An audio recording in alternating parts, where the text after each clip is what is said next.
I'm Maria Menounos, and you're tuned in to AfterBuzz TV, the ESPN of TV talk. Now, let the buzz begin. Oh, yeah. We're wielding magic already. Whatever they do. Yep. What up, Magicians fam? We got some new people sitting in this seat and that seat. I'm so excited to be talking about The Magician, Season 5, Episode 8. I'm Steph Sabra. Ty Matthews isn't here. Neither is our other, our other co-host. I'm Adrian Snow. I almost forgot our last name. I'm like, should I even say it? Adrian Snow, the one who gives us all of our special segments. They're missing today, but we have a magic-wielding princessa and a musical theater genius, Brianna Phipps. Hi, everybody. Yes, I'm still waiting for this musical episode. Yeah, she actually knows every single musical. Waiting. Question before we get into it, did you like all the Magician's musical episodes? Yeah, I think the last one was the weakest for me, although I really love the Pretender song that Elliot sang. Oh, yes. Yes, that was a really good one. That was my favorite song. That episode is probably the weakest musical episode, though, for me. Yeah. I love the musical episodes, but I've always wanted to know I call her my musical snob because she has very high-class taste that I just can't have because I don't know anything about musicals. Anyways, let's dive right in. We have an A plot and a B plot going on in this episode. We have Margo, Elliot, and the Dark King, and that kind of ties in with Julia and Fenn, which was a great pairing that I loved. And then we have Alice, Penny, and Hamish, who is our new character who I'm growing to love. And after we talk about those, we'll get into some news and gossip, and then we'll wrap with some predictions. But what was your overall thoughts of this episode? I liked this episode a lot. I like that we're kind of progressing further now into Fillory. Mm-hmm. I feel like because I know we've spent time in Fillory this season, but we were still really grounded in both the human world and Fillory, and now we're kind of like really getting into Fillory, which I feel like always they make for more fun storylines in Fillory because there's multiple magic stuff going on. I agree. I like that we got to see how they were going to cover up her pregnancy this episode, which I know you teased last episode on the Instagram post, but seeing it in full so with good. Her like actually saying I am pregnant, like I loved that. I love that, and that actually ties into our news and gossip. I'm totally with you. I really like this episode. I thought it was better than last week. Mm-hmm. I thought it was less predictable than last week, and we got more depth with the Dark King, which I know you and I are both massive fans of. Anytime he's on screen, I'm a big fan. Yeah, just like this silver fox that I just hope is as good as. I hope he's good, and I think he might be. I think he's complicated. You know, there's sometimes not good or bad. Sometimes you have a middle ground. I mean, he's definitely hinted that there's something we don't know. Yeah. As to why he's doing what he's doing. Yeah, it's complicated for sure. I just want to give some quick shout outs in the chat. Maddie is Fudging Beast. Cheap ass me. Nice name. Stephen John Paul. Bryce is Lauren. David Stevens. Cherry Los Angeles. What's up? One of our AfterBuzz hosts. Bryce, anyways, we'll keep shouting you guys out. Keep letting us know what your thoughts on this episode are as we continue this conversation. But let's dive in. I'm really glad this season that we're getting more Margo Elliot time. And then this episode, even though they were each other, they like both read each other for filth. You know what I mean? Yeah. Like they exposed their flaws. It was such... Margo, I felt like went for it a little more. Or I guess technically Elliot, the actress of Margo, went for a little more. So Elliot went for a little more, whereas Margo/Elliot, it's so confusing. I know. Was just kind of like, I'm going to be quiet. Yeah. Yeah, he was like, Margo as Elliot was coming on real strong. Luckily, she has Charleston. Yes. To help her know to what chill happened. out. And also to fill in some gaps of like, this is what happened when he asked this question. Yeah. That was they're playing really well with what they have this season. I think that I was a little bit worried coming into the season that they were gonna have to force some stuff, but I think that whole addition is really good. But I feel bad for Josh. Let's separate them. So let's first talk. She made a promise to Elliot that he would not have to be the one to kill the Dark King. Mm-hmm. So I love that the stakes were that they switched bodies, but that if anyone knows, they would be stuck forever. And so Margo, but is played by Elliot. The stakes in these magic spells. I know. There's always a price with magic. We learned Like, that in Once Upon a Time. Way harsher than Harry Potter here. Yeah. Yeah, what do you think about the Josh and Margo scene where he kept pressing her for more information? And since you haven't been on the panel, what do you think about them in general? I kind of am here for them. I know like some people are not about them because but I like that she's going for this guy that is so opposite of what you think she would be with. And I like that they're like putting together these two characters that are so opposite but so similar in certain ways, and he brings out this tenderness in her and she's kind of helping him be a little bit more aggressive and full frontal with his feelings. Yeah. I like that. Yeah.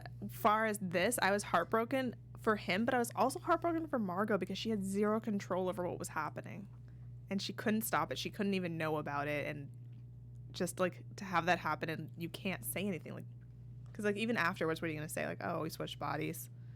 Yeah, but I guess this is what Margo and Elliot get for not like fully confiding in each other. Finally, they are starting to, because they used to tell each other everything. And then I feel like now, since they've grown deeper in their emotions, especially with her and Josh, she doesn't tell him, so no one really knows. Especially since the trauma he went through with being the monster, that he was last season. Margo can't relate to that, so it's hard for him to, I think, to open up to her. Like, we saw him kind of opening up to Julia earlier this season with it because she can relate.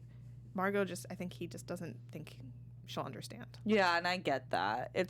It's hard. I feel like that's a real life issue. Although he should have been more open with her with the Dark King, because she 100% would understand, like, falling in love with somebody or falling for somebody. I don't think anyone on Earth would be like, how did you fall in love with him? Like, it's obvious that would have happened. But, like, Margo, of all people, understands, like, falling for somebody, especially, like, that you're not expecting to fall for. So she would be there for you, dude.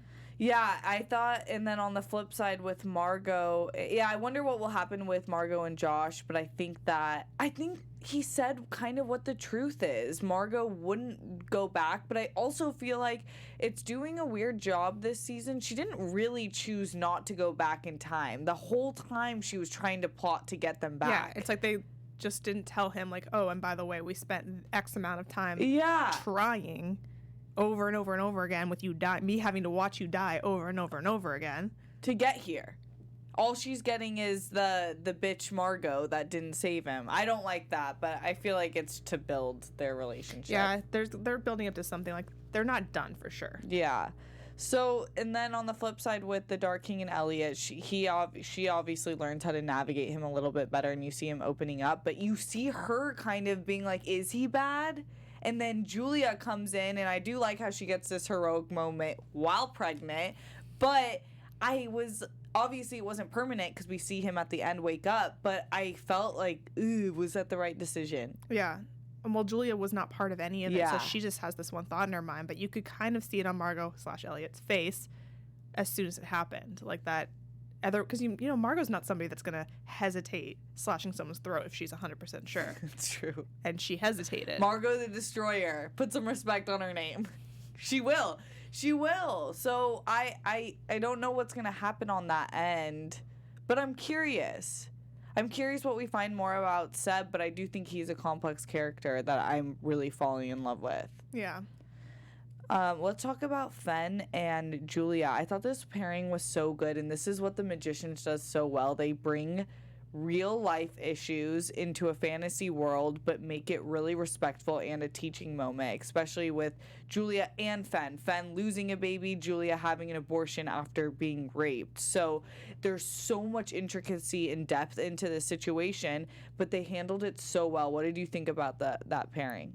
I really enjoyed them together. I mean, Fenn is always like, you kind of want to hit her a little bit. Like, she's a little too joyful and a little too, like, everything's going to be great. Especially because Julia, again, like, it's always those polar opposites, because Julia's always kind of like, what's going to go wrong? What's going to happen? How is this going to be poorly affecting me? It's going to be interesting to see how she deals with this pregnancy moving forward. Yeah, because it seems like she wants to keep the baby, and I love how Fenn was like, not a baby, still still forming, because everyone has the right to their own opinions, but I do feel similarly that something is forming. Well, I mean, Magicians has always been very pro choice. like pro, but also just pro like very nowadays like how people younger generations view it. 100%. It's more of like a science base instead of a morality thing. I am glad, sorry to cut you off, that they did bring back up the abortion stuff because I kind of had forgotten. It's so hard sometimes with the show to remember things because there's so much time in between each season.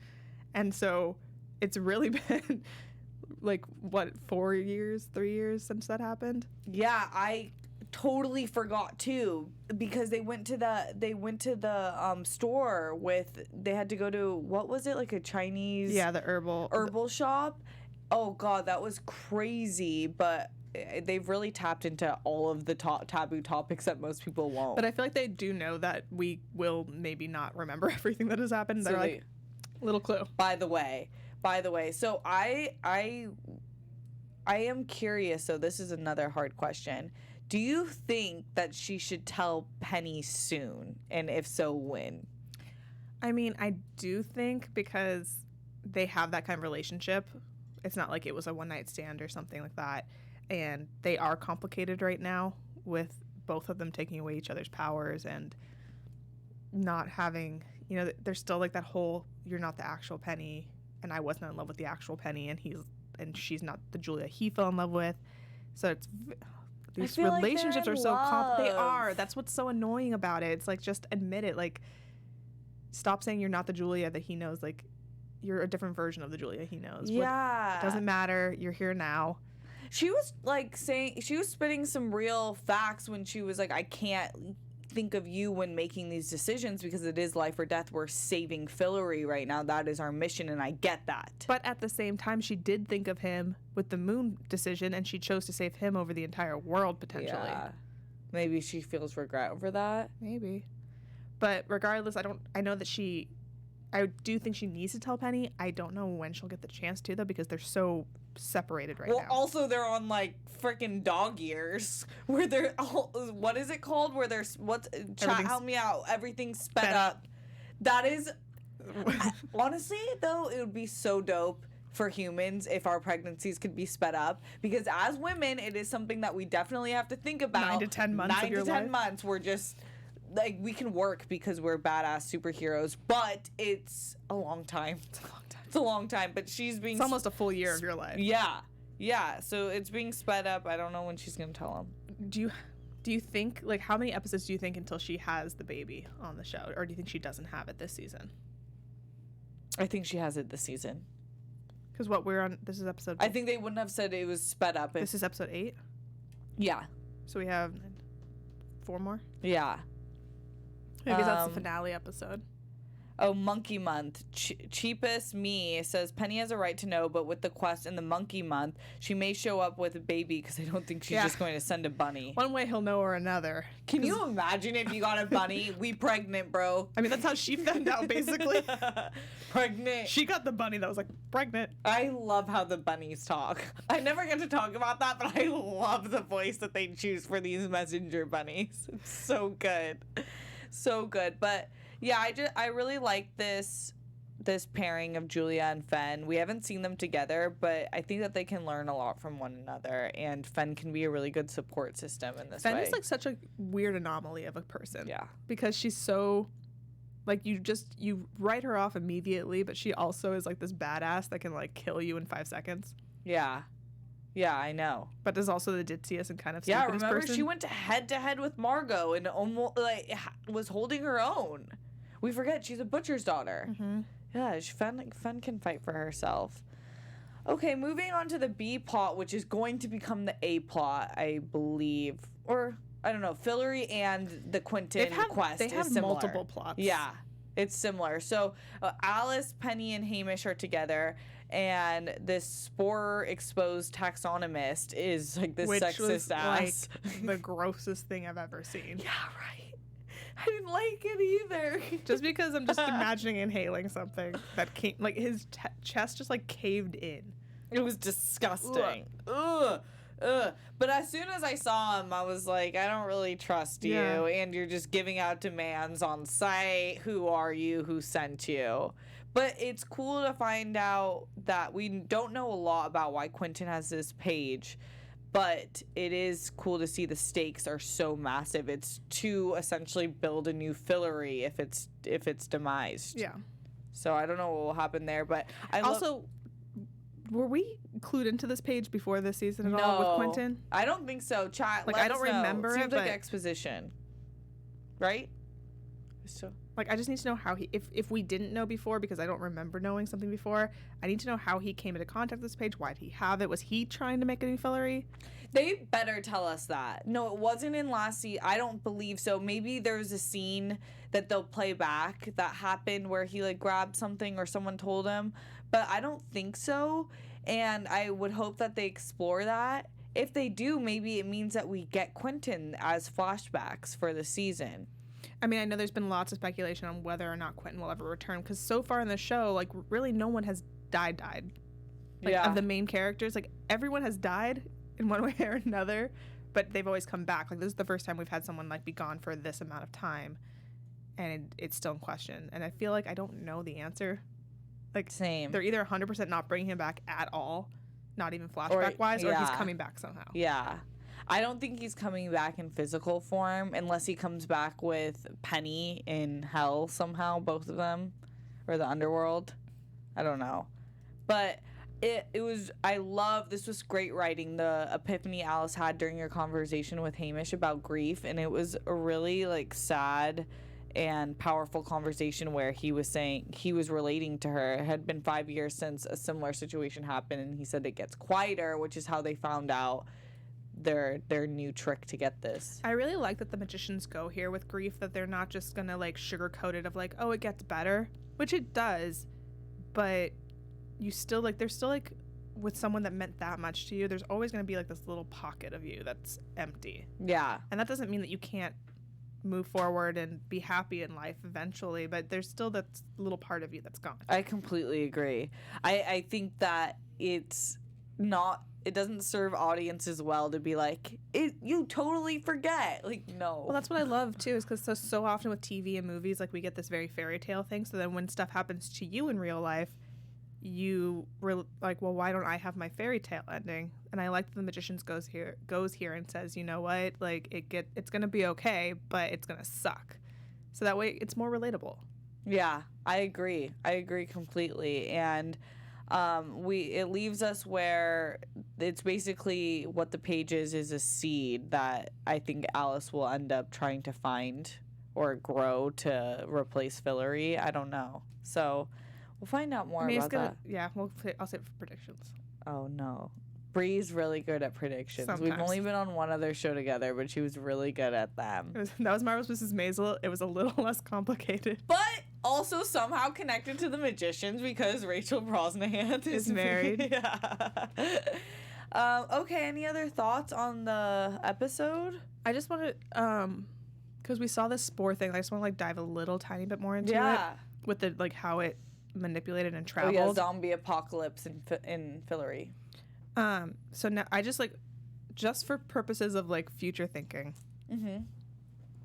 what with the spore thing, what do you think? I know it's going a little bit more towards predictions, but just what do you think? Like, do you think this is the end of the spore, or do we feel like it's gonna? I don't think it. Yes, I think it's the end of the spore in some senses because I think they're gonna have a whole bunch of other people coming after them for this. But I'd be low key kind of pissed if Hamish is out here squirting people with this thing, and even though it's really small amount and it's still in your That's body. why I wanted to ask, because I'm like, is it potentially like if someone dies, does the spore then leave and still can contact into another body that has the spore? I don't know. I'd be pissed if I found out that y'all just like injected me with something, even if it's not affecting me. That's gross, right? And it's like it's a thing that could potentially take over your body in a large quantity and make you like overtake you. Yeah. Oh man. David Stevens, Todd is going to Todd up the Dark King's plans. LOL. Todd. Oh my gosh. Gratian Ryan, what if the Dark King is what's keeping the world from ending? Ooh, that's a good one. Start throwing in your predictions because right after we hit news and gossip, we'll go into predictions, and I really want to see what you guys have to say in the chat.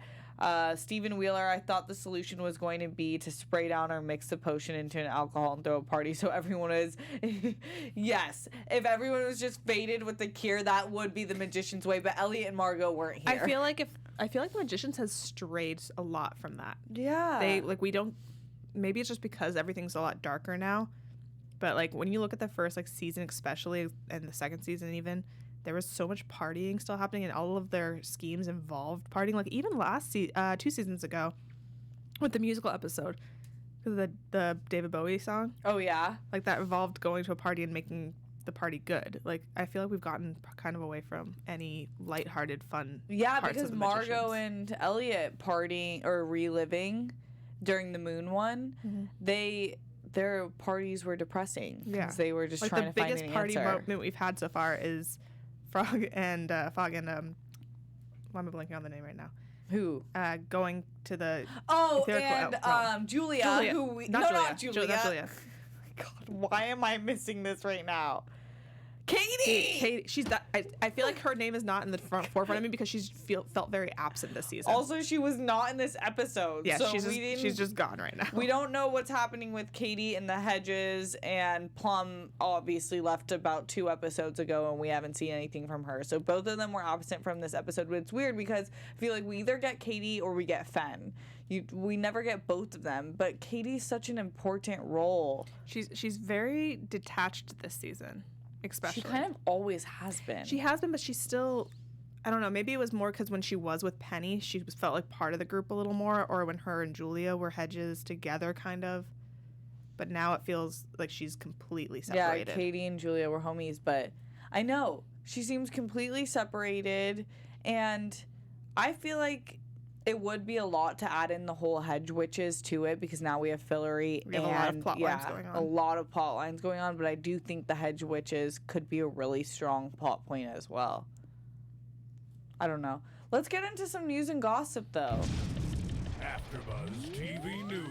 So, as we know, the good queen, Julia, aka Stella Maeve's been pregnant during the filming of this season 5, and during this interview with Page 6, they were asking about how this happened. Obviously, with this episode, we get the announced of a pregnancy in the show as well.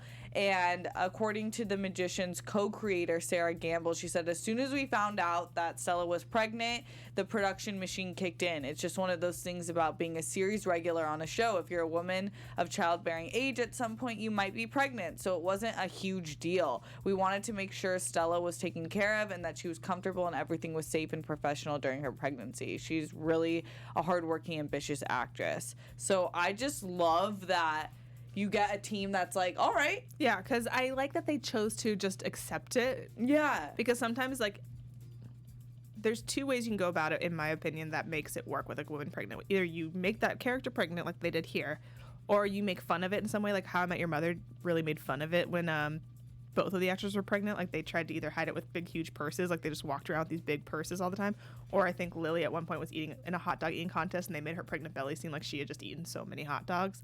Like, you have to call some sort of attention to it. When you just try to hide it, it just becomes really obvious. Yeah, I agree. She said, she also added that the way that it unfolds and the way that they have worked it into the show was really nice. It's a very cool way that they sort of built it in because they didn't have to, and I think it would have worked either way, but it's interesting. So I feel like it worked perfectly with the fact that they set up her and Penny kind of moving towards being a thing last season. Yeah. So I love it. Hell yeah, this is why having a woman so highly integrated with a show really helps cast members and talent, everyone involved.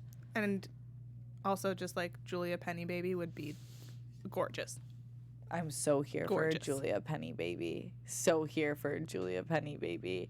Okay, let's hop into some predictions. Your AfterBuzz TV prediction. Bree, I know you have some. Okay.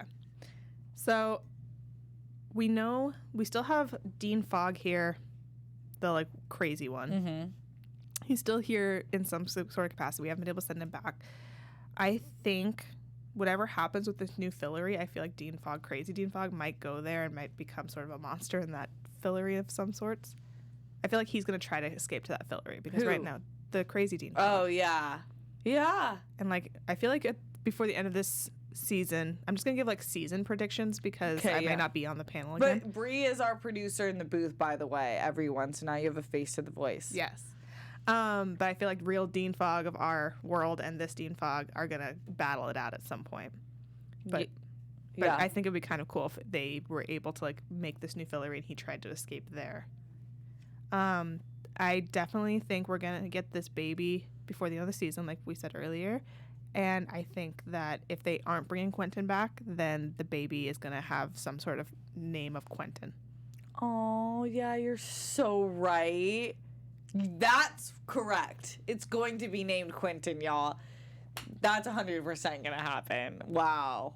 Look at that. Okay, we have some predictions in the chat. Before I do that, I want to thank y'all for rocking with us live right now. If you're listening to us and you aren't live, we go live on Thursdays at 6 p.m. PST. If you're watching us on YouTube, hit that like button right now, y'all. Please hit that thumbs up. Leave us a comment after the show ends. If every single person right now in the chat gives us that thumbs up, you help us out so much, and then you get to really boost our video all the way up. Hell yes. And if you're listening to us on Apple Podcasts. And it's about to be Women's History Month, so support us women. I couldn't have said it better myself, Bree. But if you're on iTunes, give us a 5-star review and leave us a review there. So really good predictions in the chat. Stephen John Paul, I think the plant might be the solution to the destruction of Fillory. It could create a world that the people could relocate to and could also allow the show to address refugee issues. Ooh. That's interesting. Yeah, Orloff-20. I believe the Dark King is a golem using fairy dust to perform magic and its master is long since dead, so it's running on automatic. No. That means that he's going to be gone. No, yeah, that's I'm not okay not with a that. bad prediction, though. Gratian Ryan, I predict Julia's baby is going to inherit her godhood or come out as a fully grown god and recreate or save Fillory. The Dark King is what's keeping Fillory from dying, but Elliot saves him. Oh my god, what if, because her pregnancy is sped up, what if it does speed up the, like, growth of the child outside of the womb as well? Wow. Oh, yeah. That would be interesting. Huh. Okay. My prediction, I don't really know. I just think next episode we are going to get we're going to see Plum again. And I think Plum is going to hold some sort of information while she's been gone. I hope she gets something that we can like take and use as something to like let us solve this issue. I feel like Plum and the Dark King are somehow connected. Yeah. There's something there. I think Plum is Dean Fogg's daughter. So Dean Fogg will come back somehow. He has to. Anyways. We can't just keep this really crazy. No, we can't. But I need y'all to hit that like button as we outro out of here. Thank you so much for being with us live. Bree, in the meantime, thanks for being with me. And where can we find you? Thanks for having me. You guys can find me at Bree, BRI_Phipps, PHIPPS, on Twitter, Instagram, TikTok, everywhere pretty much. If we ever have a musical episode, you have to come. Okay, great. I'm Steph Sabral. You can find me on Instagram and Twitter at Steph Sabral. We will have Adrian and Tyler back next week. I think Adrian is still gone. In She's in Scotland. We can't really fault her for not being here. No, she's living her best life, but we will have Ty back. Until then, have a great week, y'all. Our founder, Kevin Undergaro, and me, Maria Menounos, would like to thank you for tuning in to AfterBuzz TV. Remember, we're not just the first, we're the biggest in the world, and we're the only destination for all your favorite TV shows. Whatever you crave, we've got it. So go to AfterBuzzTV.com and check out our lineup. Buzz you later. The views expressed herein are those of the hosts only and do not necessarily reflect the views of AfterBuzz TV or its owners or principals.